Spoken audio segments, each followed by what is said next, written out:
6 ستمبر 1965 کا دن تاریخ میں اہم سنگ میل کی حیثیت رکھتا ہے۔ اس روز افواج پاکستان نے جرأت و بہادری کی عظیم داستان رقم کی اور جذبہ شہادت سے سرشار ہو کر وطن عزیز کے دفاع پر قربان ہونے کا عزم کیا۔ جنگ ستمبر کا تذکرہ دلوں کو گرماتا، جوش و جذبے کو ابھارتا اور ایمان و یقین کو تازہ کر دیتا ہے۔ 1965 کی پاک بھارت جنگ میں وطن عزیز کی افواج نے عددی لحاظ سے کم ہونے کے باوجود دشمن کے ناپاک عزائم کا نہ صرف ڈٹ کر مقابلہ کیا بلکہ انہیں ایسی عبرتناک شکست دی کہ رہتی دنیا تک اس جرأت و استقلال کی مثالیں دی جاتی رہیں گی۔ اس جنگ میں وطن عزیز کی حرمت، عزت، تکریم، سربلندی اور سبز ہلالی پرچم کی حفاظت کے لیے لڑتے لڑتے اپنی جان کا نذرانہ پیش کرنے والوں پر پوری قوم آج بھی ناز کرتی ہے۔ لگانے آگ جو آئے تھے آشیانے کو۔ 1965 کی پاک بھارت جنگ کا سبب بھی مقبوضہ کشمیر کا تنازع بنا۔ تقسیم ہند کے بعد سے ہی بھارت نے بین الاقوامی برادری کے سامنے کشمیر سے متعلق کیے گئے وعدوں کی خلاف ورزی کی اور مسلسل ایسے اقدامات کیے جو کشمیر کی بین الاقوامی سطح پر متنازع حیثیت کے بالکل برعکس تھے۔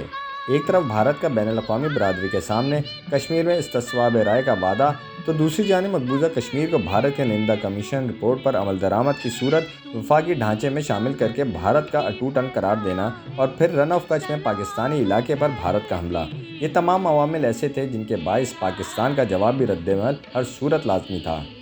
رن آف کچھ میں پاکستان سے پنجہ آزمائی کے دوران منہ کی کھانے کے بعد بھارت نے فیصلہ کیا کہ پاکستان سے اس شکست کا بدلہ لیا جائے گا۔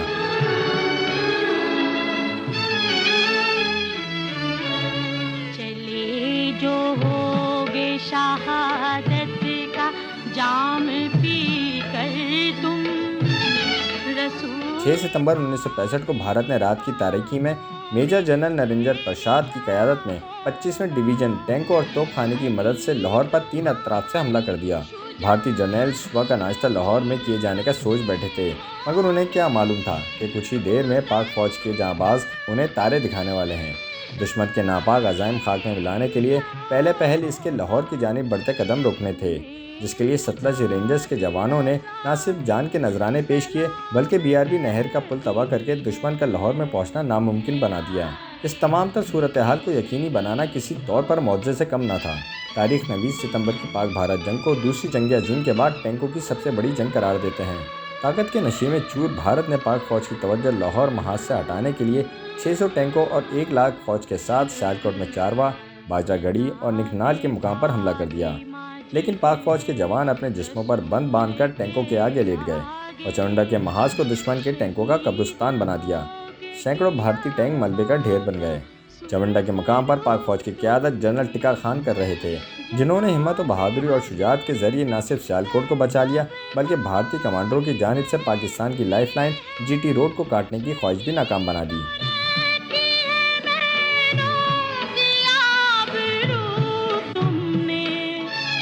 وطن کی بیٹیاں مائیں سلام کہتی ہیں۔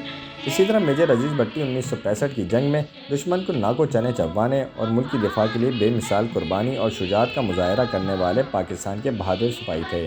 6 ستمبر 1965 وہ تاریخی دن ہے جب مکار، عیار اور بزدل دشمن نے فجر سے پہلے ہمارے پاک وطن پر چوری چھپے لاہور کی جانب سے حملہ کیا۔ میجر عزیز بٹی لاہور سیکٹر میں برکی کے علاقے میں ایک کمپنی کی کمان کر رہے تھے۔ کمپنی کے 2 پلاٹون BRB نہر کے دوسرے کنارے پر متعین تھے۔ میجر عزیز بٹی نے نہر کے اگلے کنارے پر متعین پلاٹون کے ساتھ آگے بڑھنے کا فیصلہ کیا۔ میجر عزیز بٹی اور ان کے جوانوں نے عینی عزم کے ساتھ لڑائی جاری رکھی اور اپنی پوزیشنز پر ڈٹے رہے۔ 9 اور 10 ستمبر کی درمیانی رات کو دشمن نے سارے سیکٹر پر بھرپور حملے کے لیے اپنی ایک پوری بٹالین جھونک دی۔ میجر عزیز بٹی کو اس صورتحال میں نہر کے اپنی طرف کے کنارے پر لوٹ آنے کا حکم دیا گیا، مگر جب وہ لڑ بھڑ کر راستہ بناتے ہوئے نہر کے کنارے پر پہنچے تو دشمن اس مقام پر قبضہ کر چکا تھا۔ انہوں نے ایک انتہائی شدید حملے کی قیادت کرتے ہوئے دشمن کو اس علاقے سے نکال باہر کیا اور پھر اس وقت تک دشمن کے مقابلے میں کھڑے رہے جب تک ان کے تمام جوان اور گاڑیاں نہر کے پار نہ پہنچ گئیں۔ انہوں نے نہر کے اس کنارے پر کمپنی کو نئے سرے سے دفاع کے لیے منظم کیا۔ اس محاذ پر گزشتہ 6 دن اور 6 راتوں سے دشمن کا اس قدر جانی اور مالی نقصان ہو چکا تھا کہ جس کا تصور بھی محال تھا۔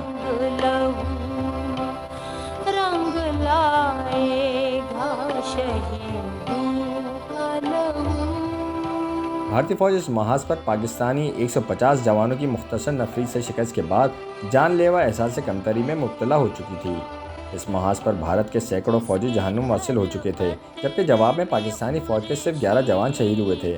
12 ستمبر 1965 کی صبح میجر عزیز بھٹی نے وضو کیا، فجر کی نماز ادا کی اور پٹری کی جانب بڑھ گئے، جہاں کھڑے رہ کر انہیں آج بھی اپنے دستے کے لیے OP کے فرائض انجام دینے تھے۔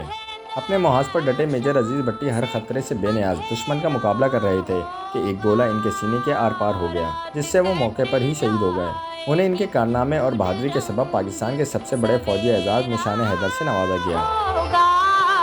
رنگ لائے گا شہیدوں کا لہو، رنگ لائے۔ لاہور پر قبضہ کرنے کے بھارت کے کبھی نہ پورا ہونے والے خواب کو مارکا باٹا پور کے نام سے بھی یاد کیا جاتا ہے۔ اس 17 روزہ جنگ میں پاکستانی افواج کے کئی فوجی جوان شہید ہوئے، جن کی یاد میں لاہور GT روڈ سے 17 کلومیٹر کے فاصلے پر مارکا باٹا پور یادگار بنائی گئی ہے۔ یہ یادگار جذبہ شہادت کے لیے فوجیوں کی یاد دلاتی ہے، جنہوں نے وطن عزیز کی دفاع کی خاطر اپنی جانوں کا نذرانہ پیش کیا۔ ستمبر 1965 کی جنگ ایک ایسی حقیقت ہے جسے بھارت سمیت کوئی نہیں جھٹلا سکتا کہ پاکستان نے اسلحے اور عسکری قوت میں نمایاں کمی کے باوجود بھارت پر سبقت حاصل کی۔ اس جنگ میں پاکستان کو کم سے کم اور بھارت کو زیادہ سے زیادہ نقصان برداشت کرنا پڑا۔ اس جنگ میں دشمن کو شکست جنگی ہتھیاروں کی تباہی کی صورت ہی نہیں بلکہ سامان جنگ پر پاکستانی قبضے کی صورت بھی اٹھانا پڑی۔ ایک رپورٹ کے مطابق 17 روزہ جنگ میں پاک افواج کے جانبازوں نے بھارت کے 130 جنگی جہاز اور 516 ٹینک تباہ کیے، جبکہ 7000 بھارتی فوجی ہلاک کیے اور 800 فوجیوں کو جنگی قیدی بنایا گیا۔ جس کے ہر قطرے میں خورشید گئی، جس کی ہر بوند پاکستان کی نظریاتی اور جغرافیائی حدود کے دفاع کی ذمہ دار مسلح افواج کو ملک کا سب سے منظم اور ترقی یافتہ ادارہ سمجھا جاتا ہے۔ 1947 سے لے کر اب تک پاکستانی فوج اپنے حریف بھارت سے 4 جنگوں اور متعدد سرحدی جھڑپوں میں عرض وطن پاکستان کا دفاع کر چکی ہے اور آئندہ بھی کرتی رہے گی انشاءاللہ۔ قیام پاکستان کے بعد سے پاک فوج مسلسل اندرونی اور بیرونی محاذوں پر مصروف عمل ہے۔ دہشت گردی کے خلاف جاری جنگ میں پاکستانی آرمی کی جانب سے دہشت گردوں کا قلعہ کما کرنے کے لیے کامیاب آپریشن کیا گیا۔ اس کے علاوہ ملک میں ہونے والی بارشوں کے باعث سیلاب کی صورتحال میں پاک افواج کے جوان پہنچتے ہیں اور وہاں پھنسے لوگوں کو محفوظ مقامات پر منتقل کرتے ہیں۔ سو جاؤ عزیزوں کے فصیلوں پر ہر ایک سمت، ہم لوگ ابھی زندہ و بیدار کھڑے ہیں۔ شہیدوں کا لہو، رنگ لائے گا شہید